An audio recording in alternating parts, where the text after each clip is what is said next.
If you're watching local news right now, it's hard to avoid stories like this one. The clowns are chasing us up here. On Facebook, they said there was killer clowns around here that were killing people. We saw a man with an all-black on, clown mask on, and like a red wig. Subject dressed in a red and yellow suit with a clown mask. This wave of TOS? clown panic started in late August when police in South Carolina received reports about a suspicious character dressed as a clown who was trying to get children to follow them into the woods. Residents reportedly took matters into their own hands and began firing shots into the woods. We do know that it's striking fear among members of our public, and so we have patrols out in each of these areas, and wherever we think we might anticipate I'm gonna that close the person, mic on we've this. added patrols to see if we can intercept the person and the activity.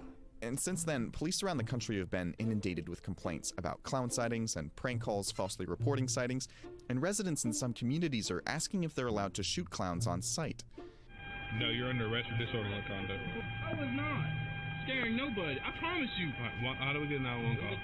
I just came out the door, I swear. As you can hear the police officer saying, these arrests are usually made for disorderly conduct, though some states also have anti-mask laws that prevent people from concealing their identities in public.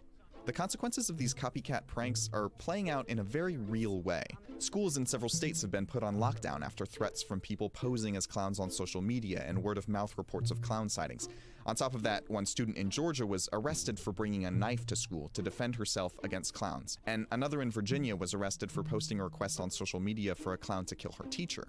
At Penn State, hundreds of students flooded the streets in search of clowns that had allegedly been seen around campus, though police reported that there were no credible sightings or threats. No matter who you're voting for, we can all agree on one thing. Fuck that! Turns out the clown backlash may be more dangerous than the pranksters themselves. At the end of September, a 16-year-old who was allegedly scaring neighborhood kids while wearing a clown mask was stabbed to death after a confrontation. Now, this isn't the first time things like this have happened. As recently as 2014, there was a similar clown craze in the US that became a small social media trend and spread to France. But the roots of people dressing up as clowns as a prank are a lot older than social media. In 1981, in neighborhoods around Boston, police received over 20 calls about children having seen mysterious clowns. Local schools panicked. Police questioned a clown that they believed to have been the one children had seen, only to find that he had just been making rounds to department stores as part of his job. A few days later, police in Kansas City were flooded with an estimated 60 to 100 calls about a demon clown scaring children, armed with a knife. Parents were on edge after local parochial schools sent home a note warning them about a killer clown, but police weren't able to find any real threat, and they blamed the hype on prank calls and children's imaginations. Now, all of this happened just a year after John Wayne Gacy was charged with the murders of 33 people, mostly adolescents, committed over the course of the previous decade. Gacy worked as a clown for charity, so there was a lot of pre-existing fear around this image of a dangerous clown. And for the next 25 years, appearances kept happening. East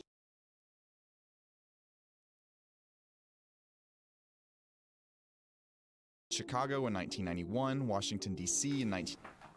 I was muted, but I have to ask. How did they not get somebody before they do 33 kills? That's just crazy. That's actually insane, dude.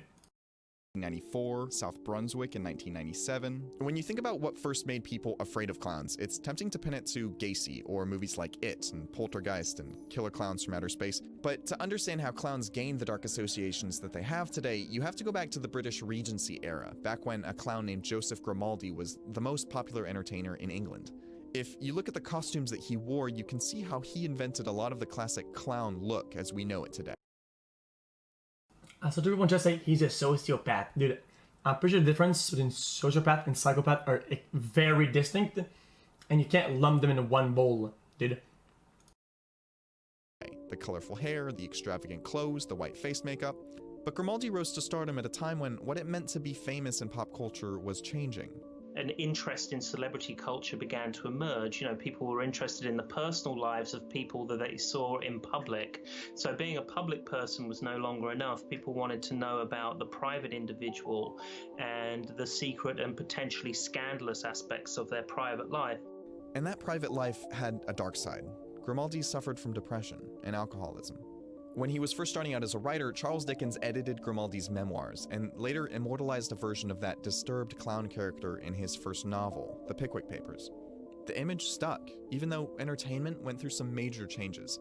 Slapstick clown humor had always worked well in situations where you couldn't always fully see or hear what a performer was doing, like in large auditoriums or in movies without sound. As mainstream culture changed, clowns became darker characters.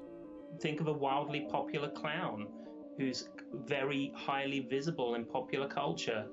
There isn't one, or rather there are two. There's the Joker, who's a sinister psychopath, and there's Krusty I the feel Clown, bad for Ronald who's now. morally, financially, and physically bankrupt. Oh, I don't know what you're saying. It all sounds so crazy to me. So the days of, Howdy Doody and other figures are unfortunately gone. So I do have some sympathy for the clowning community. I mean, their numbers have dwindled, and they really have been reduced to children's party performers. And, that's quite a considerable demotion from the place that they've occupied in our culture, really for 2,000 years, if not longer, and into ancient classical history.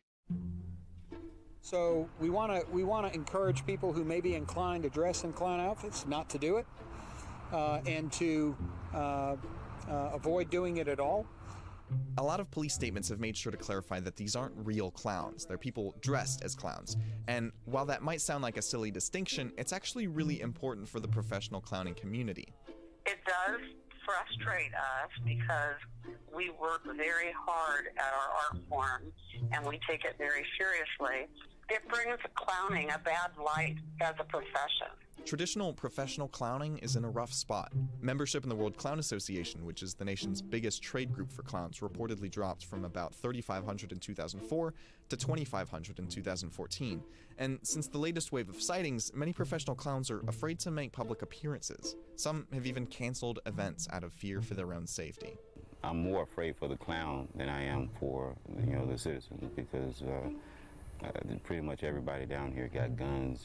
I don't want to be the one to, ride up on you and have an encounter with you, because I don't think it's going to end well. If you want a better idea of the scale of the clown prank epidemic that's going on right now, you should go over to Atlas Obscura. This guy named Eric Schilling has put together this interactive map that looks at all of the sightings. Chat, I don't want to laugh, chat, but yes, I'm telling you. All of the reports and all of the false reports that have come out in recent